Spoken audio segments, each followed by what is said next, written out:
Canımın cananası, iki cihan serverim, könlümün gamhanası. Yüzlerin gül gül müdür, ovazın bülbül midir? Zülflerin sünbül midir, dişlerin dürdanesi. Sen benim dilberim, canımın cananası,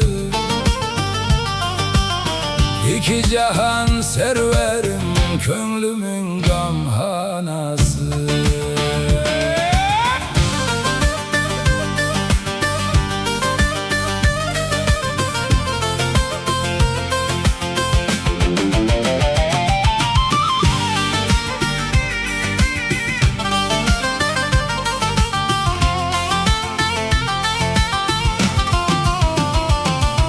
İklim perizadı sen, gam gün könlüm şadı sen.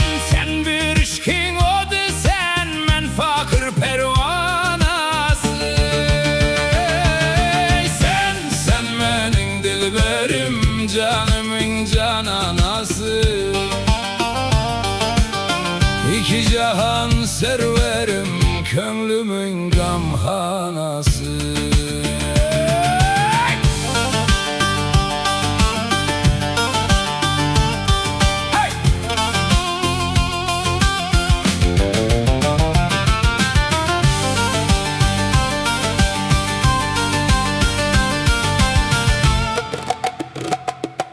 Men bir miskin geday, sen nazenin husna bay. Kirpigin ok, kaşın yay, men onun nişanası.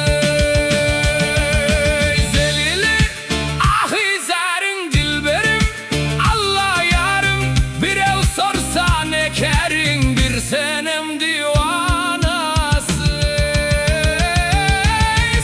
Sen benim dilberim, canımın cananası, İki cihan serverim, könlümün gamhanası.